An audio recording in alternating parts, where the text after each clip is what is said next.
Well, joining me now to discuss the conflict in Israel and Gaza is a TV host and satirist, Basham Youssef. Basham, it's great to have you back on the programme. I wish it was under different circumstances. First of all, what is your reaction to what happened on October the 7th? Oh, it was terrible, of course. I mean, we kind of get our news kind of also secondhand because, you know, my wife's family, they live in Gaza. They have cousins and uncles there. And their house also was bombed. We haven't been able to communicate with them for the past 3 days. Communication are lost.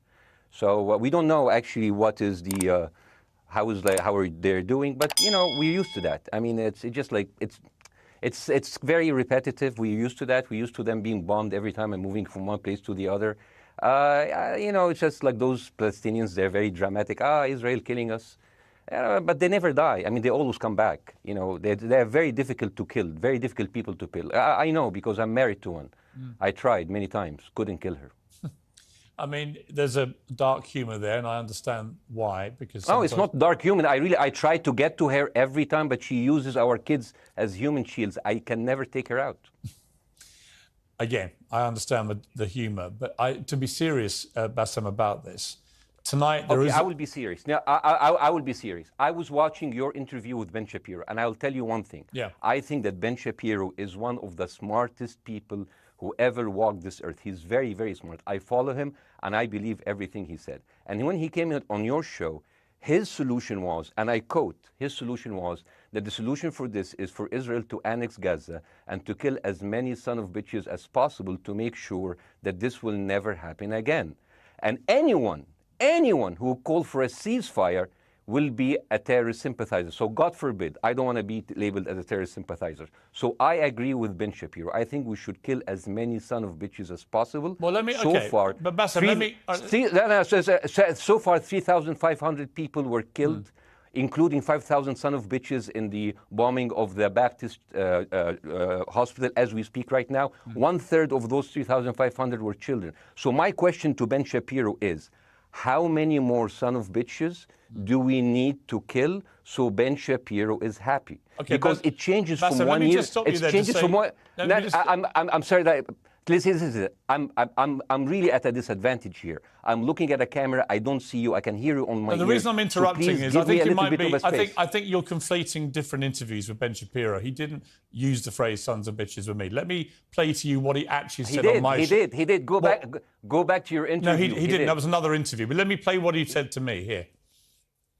Well, frankly, I don't believe in proportionate response to terrorism. I believe that the way that you stop terrorism is with wildly disproportionate response. That doesn't mean in terms of targeting civilians. It means in terms of killing as many terrorists as humanly possible and allowing them to dictate the terms of engagement by hiding behind civilians in areas that they are supposedly responsible for means that the only option for Israel is to surrender to Hamas's hatred of its own citizens, its willingness to use its own children as human shields. No country worth its salt could ever do that.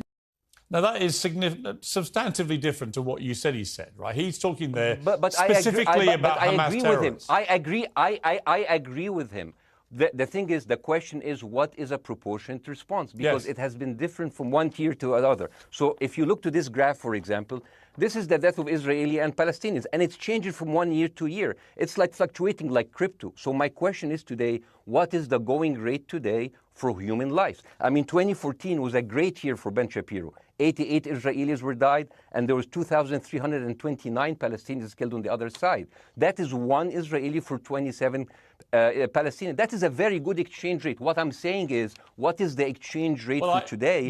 So you guys will be happy. That's my question. Well, it's not me. It's not me, guys. I'm not on either side. No, not you. Like when I say you guys, I say like people on the other side of that. I know that you don't think like that, Piers. You're one of the good guys. But let me tell you something. I mean, the reason that I'm using this is that, I mean, I can't remember what happened in 2014, and there was no music festival, but there must be something. I mean, they must do something. It is their fault. It has to be something. I mean, 2018, 300 Palestinians died. Who's counting, you know? So the thing is, what my question is, let's find what is the exchange rate for human life today so we expect the future death of Palestinians and we'll be happy to it. My response to that would be this, Basham. I've thought carefully about this because I think it's very tricky for people like me to immerse ourselves into a conflict where we're not directly involved. And I thought carefully about what I feel about this. I feel that the scale of what Hamas did on October the 7th supersedes anything else I've seen in this conflict, really ever. The savagery, the butchery, the slaughter of 1,300 people, the shooting of babies, the 100%. kidnapping of grandmothers, and so on. So if we can agree on that, which I think is inarguable, then the question then becomes, again, about proportion. I don't disagree that there's been a lot of bad stuff on both sides going back historically for decades. But if we agree that this was on a different level altogether, quite deliberately by Hamas, designed to provoke... No, here's my question. Let me ask you a question. And the question, because you raised it earlier about proportion. I honestly don't know what the proportionate response is. I honestly don't. I don't. I've been watching the airstrikes this week thinking... So what's your question? Well, I would ask you, if you were Israel, what would you... If I was Israel? If you were Israel and that had happened to you, what would you think would be the appropriate way for the country to respond? I would do exactly like Israel did, kill as many people as possible, since the world is letting me do it. I mean, I can do it because I can, you know. But the thing is, you know what? I agree with you. And you know what? I'm going to be even ahead of you, because I see the question coming. Do you condemn Hamas for the atrocity? Yes, I condemn Hamas. I condemn Hamas. Hamas is the source of all evil. They're the reason for everything. And you know what? Let's, for a minute, imagine a world without Hamas. Right. What will this word look like? Let's give this word a name, and let's name this word the West Bank. Hamas has absolutely no control in the West Bank. And since the beginning of this year, only through August, 37 Palestinian kids were killed. No music festival, no paragliding, no Hamas. Since the occupation of the West Bank, 7,000 Palestinians were killed. No music festival, no paragliding, no Hamas. I can go on and on and on and on. No, but you don't need to, because in a way you're preaching to the choir. I've followed this crisis. Oh no, you're not preaching. So the thing is, like, in the sense that I know that what you're saying has validity. Of course, Piers. By the way, Piers. I am at a disadvantage here. I can hear you. I cannot see you. I am in a claustrophobic room, and so please cut me some slack and don't interrupt me and interrupt my points. Sure. So, because this has to be fair. Understand. Because if you want to only hear your opinion, I can just condemn Hamas and go home. I can do that. So, do you want to do that, or do you have a much more nuanced conversation? No, I absolutely want to have a nuanced conversation. I wasn't aware I was interrupting you. I thought I was letting you speak. Amazing. So I would say I really applaud Israel for doing one thing that no military force in the world does. Because I heard Ben Shapiro and I heard Ron DeSantis, and they said Israel is the only military force in the world that warns civilians before bombing them. I mean, how fucking cute. That is so nice of them. Because with this logic, if Russian troops started warning Ukrainians before bombing their houses, we're cool with Putin, right? I mean, okay, Habibi, you have warned them, go invade. It's fine. You have done your job. I mean, the thing is, and I understand, and I also heard Ben Shapiro talking about Human Shield. So you remember my wife's family, they live in Gaza. So I asked them, I told them, when Israel give you the nice warning, the cute warning, does Hamas force you to stay in your home so you can be bombed and use as Human Shield? You know what, Hassan here, my wife's cousin, he's a loser, you know. He told me, you know, when I asked him, does that happen? He told me, no. The lying son of a bitch lied to me. I told him, you don't understand. Ben Shapiro and Ron DeSantis keep saying that Israel warned you and Hamas asked you to stay put. So I told you, he's a loser. He never kept a job. He even failed in all of the interviews to become like a human shield. I would believe Ben Shapiro. Let me ask you this, Bashar. So let's go with that. No. Let me ask you At some point, I must be able to ask you questions. It's not a monologue for you, Bashar. If we agree that for the 14,000 casualties, I mean, who's counting, our human shield, does that mean that every single one of those civilians was standing, obscuring a military target behind them? Because that's a lot of weapons. I mean, Hamas is packing. No, of course it doesn't. And look, it doesn't. So there's some collateral damage. Lots of collateral damage. Yes. It's fine, yeah. You kill some to save some and then kill some more. Yeah, I agree. Yeah. Well, let me ask you this. Again, it comes back to proportionate response. When the world decided it had to get rid of ISIS because of the appalling butchery they were carrying out, it did so by also killing very sadly, a lot of civilians along the way by doing airstrikes against places which But killing civilians are inevitable. You said that in the beginning. My point is, it's inevitable. Yeah, but once Israel has decided that they want to get rid of Hamas, and Hamas is embedded with civilian population, I'm very concerned about what's going to happen next. I've written a column tonight saying, I remember the Iraq War, which I opposed, right? I remember all this. So my question for you is, what would you think would be an appropriate response by Israel to what happened? Well, these are years of disproportionate responses of Israel. Right. Did it solve the solution? Did it solve the problem? Did it work before, so it will work? What will be the surprise this time? What will be the twist that will make this work this time? What will be different this time? Seriously, I mean, like, this is only the last 15 years. I mean, because it's too many papers. I just got this. But how will this be different? And the thing is, I am so glad in the introduction that you mentioned the Iraq War. I applaud you, Piers, for saying that, because you were honest about it. You said that spreading lies like WMDs make people look at those people as less of humans, and they would accept the death of 1 million Iraqi, whether by sanctions or by invasion, right? You are a good man. This is amazing. And you know what is similar? Is when you spread the lies of 40 decapitated babies, although it was refuted. So what happens when people hear that, killing babies is horrible. But when you say decapitated 40 babies, you are planting a certain image with a certain trigger in people's mind. Who has said that? Who has said 40? Who has said that? Who has said 40 decapitated? Who has said that? You have repeated. No, I haven't. What? I've never said that. You haven't said on your show 40 decapitated babies? Never. Ben Shapiro didn't say it? No. Ron DeSantis didn't say Nobody it? has said it. Okay, nobody said it? No. Oh, okay, maybe I am wrong. Decapitated. Here's you're wrong. I've never said that. The thing, what happened, no, you're wrong. But the thing is, when Iraq, the thing is, the same thing is happening in Iraq. Ben Shapiro once tweeted, not even about Gaza, about the West Bank, when Israel continued to build the illegal settlement. He said, 2017, Israel likes to build things, and Arabs, not Palestine, not Hamas, Arabs like to bomb crap and live in open sewage. Yeah, I thought that was very the Israeli defense minister, he said, those are human animals. And the thing is, Ben Shapiro should know better, because, long before the Holocaust, before Jewish people were thrown in the gas chambers, the Nazi propaganda called them rats. Now, as a human being, I will never accept that another human being being thrown into a gas chamber, but a rat, kill 10. Kill 1,000, 3,500. They are son of a bitch. They are human animals who live in open sewage and decapitate babies. And because of that propaganda, Mr. Morgan, that guy in Illinois, the 71-years-old guy, he killed, stabbing the 6-year-old Palestinian kid in Illinois 26 times. And he used to play with him. They used to be friends. But he went in, marching into their apartment, stabbing his mother and killing him, shouting, all Muslims could die. Yeah. It took you 80 years to change one word from Jewish to Muslim. And then you transferred your guilt to us and took away our land. Bassem, let me ask you a question. That deal sucks, man. Let me ask you a question. How do we get from where we are now to peace? Well, first of all, you need to change the perception. Nikki Haley, the American presidential candidate, said, we are in Israel in this because it's a fight between good and evil. Now, if you already decided someone is good, he can do no evil. And if you decided someone is evil, it's good to kill them. Killing them is good.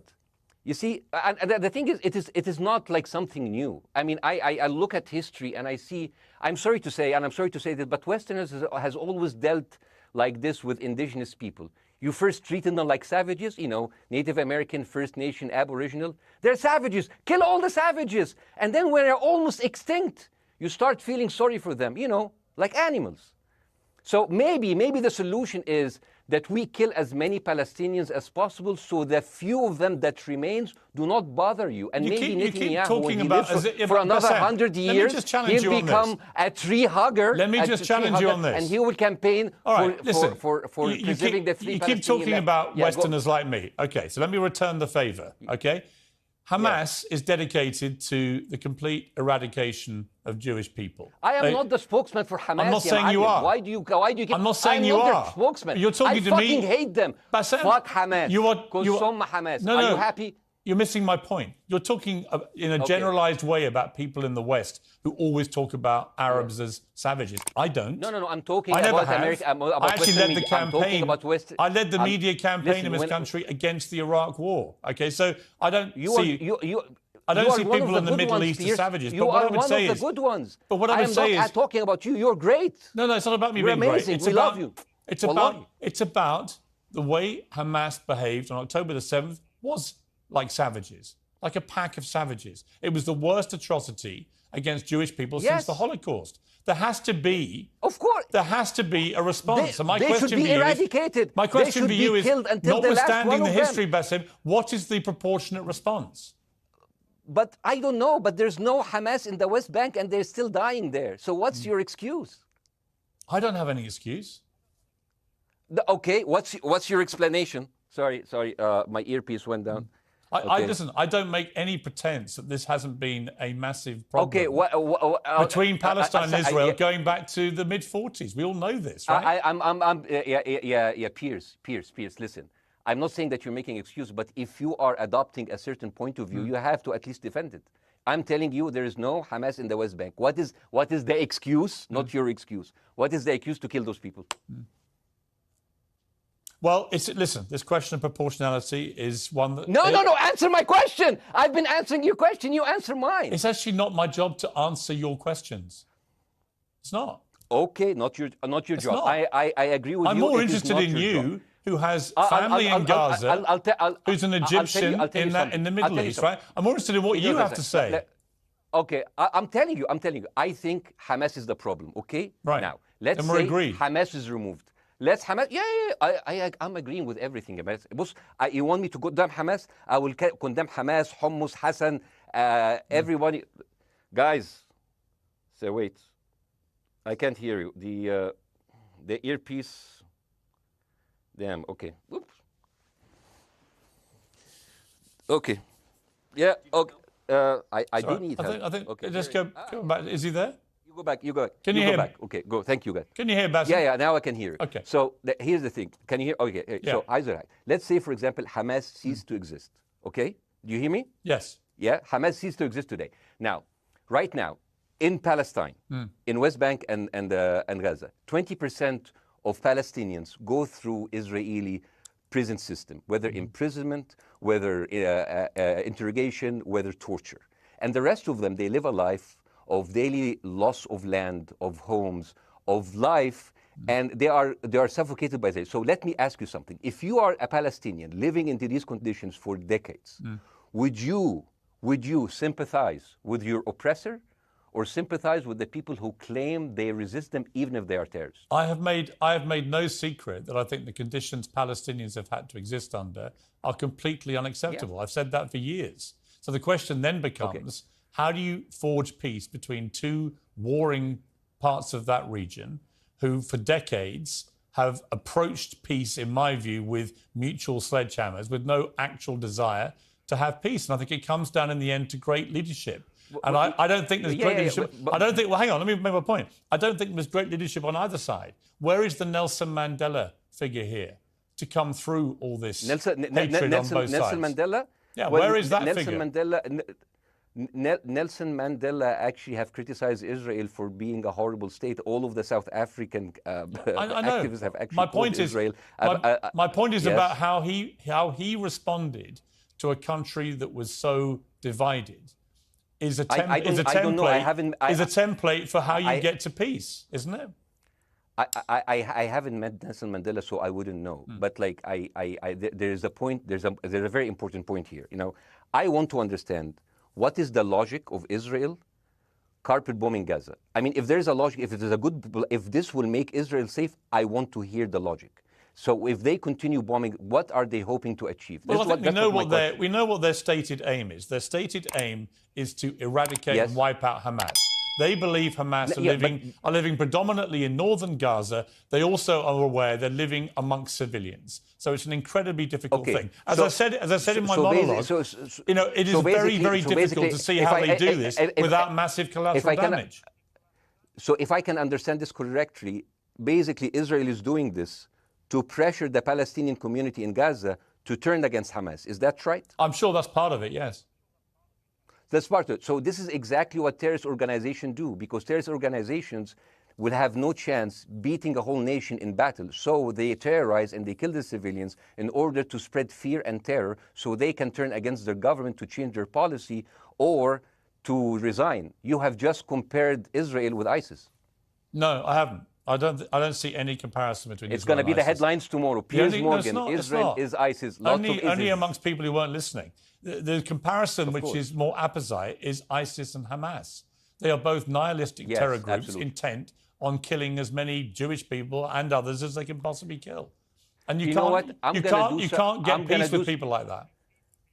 Absolutely. You know what? I'm going to do something that nobody done on your television. You know what I'm going to do on your episode? I'm going to pretend that I'm an Israeli citizen. I'm going to put myself in the place of an Israeli settler in the kibbutz. And I want to speak to my Prime Minister, Benjamin Netanyahu. Mr. Benjamin Netanyahu, I have voted for you because you have promised us peace and prosperity and security. On the 7th of October, those son of bitches Hamas, they went into the fence that is regularly heavily guarded. Usually if there's like a dove that comes close to it, it will be shot.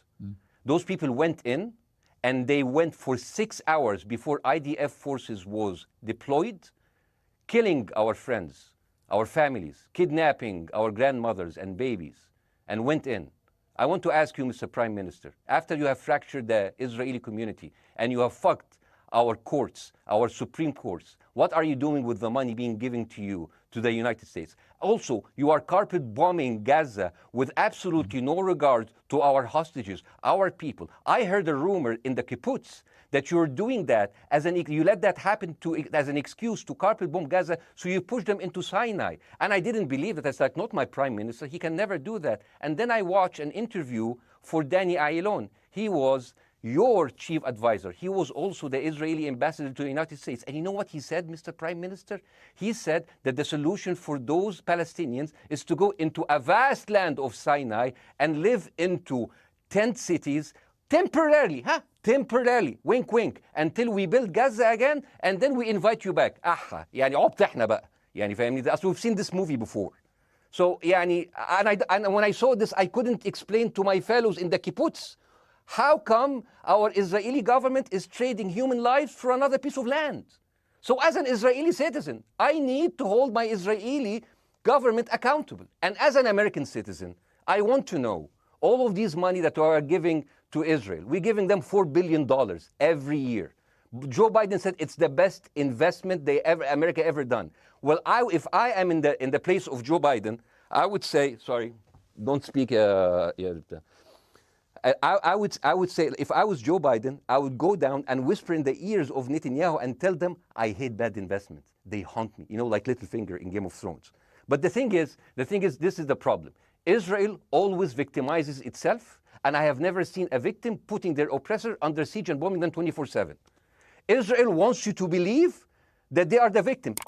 Dealing with Israel is so difficult. It's like being in a relationship with a narcissistic psychopath. He fucks you up, and then he makes you think it's your fault. All right, you Bassem, look at Israel as Superman, but they're really Homelander. Wallahi, they are shooting Bassem, fish in a barrel, and they are annoyed with the splashes. Bassem, I want to say two things. One, if you could just slightly manage your language. We are uncensored, but if you keep swearing... I'm very sorry. We have to apologise to viewers who may be offended by that. I apologise. But I understand passions run high, so let's not get too bogged down about the odd swear word. I apologise to the viewers. I apologise to the viewers for my language. My second question is this. After the sight of dead civilians. After the break, we have the managing director of the Daily Wire, which is Ben Shapiro's company. We were going to interview him on his own, but he's happy to come on and talk with you directly if you are prepared to stay. Well, of course, I can stay, but again, I am... Fuck this... I am in a disadvantage, and I would like to have my space to respond. Okay, we'll come back after the break. I do. Stay there, Bassem. Because here's the thing. There's Bassem, two things I want to say. We've got to go to a break. All right. When we come back from the break, it'll be you and Jeremy Boring from the Daily Wire. I have news. We're taking a short break, Bassem. I'll be back. Welcome back to Uncensored. For more on the situation in Israel, I'm joined now by the CEO and co-founder of the Daily Wire, Ben Shapiro's partner, Jeremy Boring. Jeremy, thank you very much indeed for joining me. I'm sorry we demoted you earlier to mere MD. You are the CEO and co-founder. You know Ben Shapiro better than anyone, really. I did a big interview with Ben, obviously, the other night, which went around the world and has sparked a big reaction, including from our guest, Bassem Youssef, who's still with us. First of all, you've been listening to Bassem and what he's been saying. What's your response?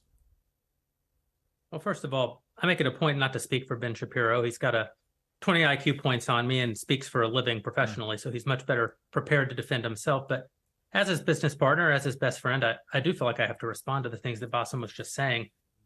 First of all, the question of how many sons of bitches have to be killed in order to end this conflict, I suppose that the answer is as many of them as it takes. That doesn't mean that I or Ben or any decent person in their right mind is happy with the killing of civilians. I posted at the very beginning of this conflict that a woman or a child blown apart in Gaza is just as tragic as a Jewish baby killed in one of the settlements. That doesn't mean that Israel's actions and the actions of Hamas are morally equivalent. You know, the tragedy is the tragedy, but the moral equivalency is nonsense. If you entered Israel with the express purpose of targeting and murdering civilians with your own hands in cold blood, that is not comparable to Israel bombing targets in the Gaza Strip and killing civilians as a terrible, tragic consequence. War is terrible. War is an awful thing. That's why decent people don't lightly engage in war, and why Hamas should not have incited this war. You know, we can talk about the history of the Israeli conflict. I'm not a professional political commentator. I'm a CEO. I'm a screenwriter, and I'm certainly not Ben Shapiro. I'm not here to discuss the history of the Israeli-Palestinian conflict, but we all saw what happened on October 7th. And the idea that Israel was not going to react severely to that, or that Israel should not react severely to that, is ludicrous. And the Jeremy, idea let me ask you that Ben Shapiro question. should be a moderating voice, that Ben Shapiro should be, saying, no, Israel should not respond in this situation, that's nonsense. Let me ask you, though, Jeremy, the question which I think is the big question. What is a proportionate response to that outrage on October the 7th, which is the worst attack on Jewish people since the Holocaust? What is proportionate? If it's true, as reports are suggesting tonight, that there may have been a hospital hit by an Israeli strike and up to 500 people or more have died, that would seem to me, if that is verified, and it's not verified yet, we don't know exactly what has happened other than there's been a hit on this hospital. But if that is verified to have been an Israeli strike, that will strike many people as disproportionate. Certainly. Well, first of all, I don't know what a proportionate response is or why we would want it. I suppose a proportionate response would be for 3,000 Israelis to go through the fence, gun down innocent Palestinian women and children, burn their bodies, burn them alive, take hostages, rape their women. No one wants a proportionate response. No moral person could possibly call for a proportionate response. The purpose of war is to defeat your enemy. The West has, in my lifetime, forgotten the purpose of war because the true cost of war is so terrible. The last time the West engaged in war and won it was World War II, and they did it through incredible brutality. They did it by bringing their enemies to heel. That is not a thing to That's not a thing to rah-rah about. That's not a thing to look forward to. As I said, all decent people should avoid war. But I think the sort of lie of the post-World War II, the post-war consensus lie, is that somehow war in which you kill a bunch of people and don't secure victory is morally superior to war where you do secure victory. I would say that the only way to morally justify a war is to win it. Otherwise, the very argument that brought you into the war, this enemy must be defeated, ends up being proven a lie. I mean, Afghanistan, I think America had every right to go into Afghanistan.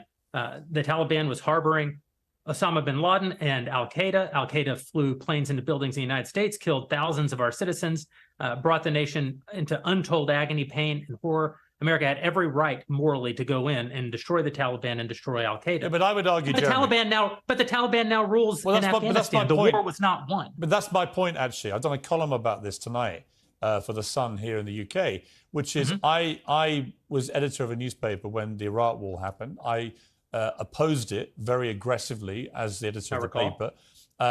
And sadly, we were borne out by events. It was a complete disaster, the Iraq War, in my view. It was illegally contested, I think.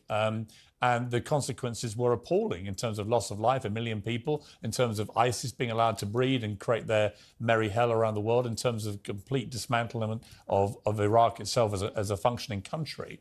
And I think Afghanistan, again, 20 years of attacking an enemy, which is now running the country again, seemed to me, again, to be kind of pointless. And I do wonder whether Israel, in its blind fury, which I completely understand, has thought through the consequences of actually launching a full air, ground and sea offensive into Gaza as to actually what happens at the end of that.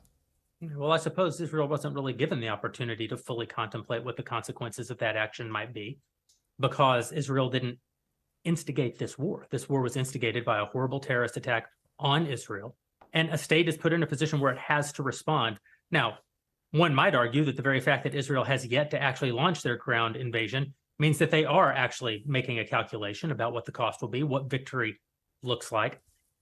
Any rational person, any decent person can engage in a conversation about what is the appropriate response for Israel. Of course they can. But this sort of moral equivalency thing, I don't think is a sign of decency to engage in a conversation about moral equivalency. Let me bring Bاسم back in. You've been listening to this, Bاسم. What's your response to what Jeremy's been saying? I'm sorry, I didn't catch the gentleman's name. It's Jeremy Boring. He's the chief executive of the Daily Wire and co-founder with Ben Shapiro of the Daily Wire. Hi, Jeremy. Please say hello to Ben Shapiro, and please tell him that I do think he is the smartest person to ever walk the earth. Thank you so much. So, as a response to Jeremy, I agree with everything you said. I mean, what is disproportionate? I mean, he just used the examples from Second World War in America, showing that civilian casualty is, I mean, I heard his voice. He was very sad, and as he was telling us, it is so inevitable to kill so many civilians because it's something that we cannot avoid. I hear the sadness in his voice, and I know that it's a very difficult decision to kill all of these civilians, because that's for a higher cause. And I understand, but my question, I have two questions. The question is, how can you justify the killing in the West Bank where Hamas does not exist? And if the disproportionate response during over all of these years have actually worked, what will be new this time that did not happen before? I just want to. That was my question. Okay, that was my question. I'm gonna. Okay. So now, if I ask the question, can I say something on my side? Well, a little bit personal? Bاسم, with respect, a little bit personal. Bاسm, with respect, I gave you half the show to have your side. Jeremy's had a lot less time. I'm going to have to. You move want me on. to leave? Bاسm, or do you want me to stay? I'm going to have to let you go because we've been on air with you for 40 minutes. Okay. Now. Bye bye. But listen, bye. I would like to talk to you again, and thank you for joining the program. I appreciate it. Oh, by the way, my wife's family is all right, and they sent us a house. It's bombed. It's beautiful. It's going to be a good like Halloween theme. So well, I'm very sorry for what your family are going through in Gaza, and I mean that very sincerely. By the way, I don't know. I don't know I don't know him. By the way, I haven't actually met them. They didn't even come to my wedding. They couldn't because they are stuck in Gaza. Okay. And she never saw them because, Gaza is not a destination. Bاسm, as I say, we hear their voices, and it's they die. It's fine. It's fine. Bاسm, I wish your family all the very best. Thank you for joining me. I appreciate it. I don't.